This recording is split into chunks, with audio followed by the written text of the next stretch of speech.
Comment créer des listes à puces ou des listes numérotées et les animer avec PowerPoint 2016? En effet, dans de nombreuses présentations, nous avons différentes lignes de texte que l'on veut faire apparaître une par une, et souvent elles sont précédées d'une puce ou d'une numérotation pour que ce soit plus clair, plus lisible pour le public.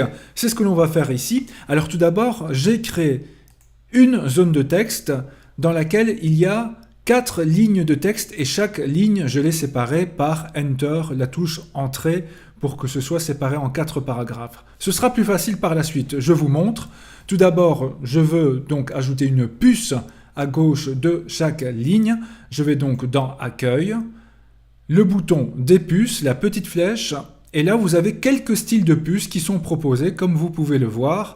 Maintenant, si vous voulez une autre puce, allez dans Puces et numéros, ensuite dans Personnaliser, et là vous avez donc la table des caractères spéciaux. Donc selon la police que vous choisissez, vous avez différents caractères que vous pouvez utiliser comme puce. Maintenant, si vous voulez des dessins un peu plus élaborés, je vous conseille les polices Webdings et Wingdings, voilà, par un W, par exemple Webdings, c'est parfait, et je vais par exemple choisir ceci, OK, et voilà, l'icône que j'ai voulu prendre apparaît bien en tant que puce cette fois-ci.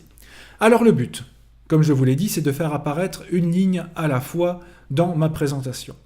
Je sélectionne donc la zone de texte en entier, encore et toujours. Je vais dans Animation, je vais choisir une animation d'entrée, d'apparition, par exemple flottant entrant, ce sera parfait. Et regardez, directement, PowerPoint comprend qu'il y a plusieurs paragraphes, plusieurs lignes. Et vous voyez que pour les animations, il a ajouté le petit 1, 2, 3 et 4 qui représentent l'ordre dans lequel vont apparaître ces différentes lignes. Donc vous voyez, c'est assez simple si on s'y prend bien. Maintenant, vous pouvez me dire aussi, ah, moi je voulais que les 4 lignes apparaissent d'un coup, en même temps. C'est bien sûr possible. Je sélectionne la zone de texte et là, je vais dans les options de l'effet. Et ici, dans séquence, eh bien, vous pouvez choisir, au lieu de par paragraphe, vous pouvez mettre tout à la fois, et voilà ce que cela donnera. Avec la même animation, tout apparaîtra en même temps. Bien. Alors ensuite, si vous préférez une liste numérotée, pas de souci, je sélectionne la zone de texte, accueil, et là je vais dans les numéros.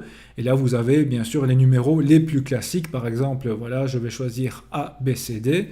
Et ainsi vous avez votre liste numérotée, en sachant que les lettres c'est considéré comme numérotées aussi dans Office. Voilà donc un peu comment faire cela facilement, comment les animer. Bien sûr, si par exemple vous préférez que la ligne D apparaisse avant la ligne C qui apparaîtra avant la ligne B et avant la ligne A, alors voilà comment on va faire. Je vous montre. Donc tout d'abord, on va demander de faire apparaître par paragraphe. Et au lieu d'avoir 1, 2, 3, 4, on va vouloir 4, 3, 2, 1. Alors je vous conseille dans ce cas-là d'enclencher le volet animation. Voilà, ici le volet animation.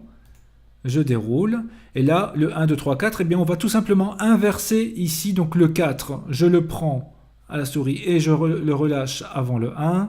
Même chose ici, donc maintenant, le 4, je le mettrai en numéro 2, voilà.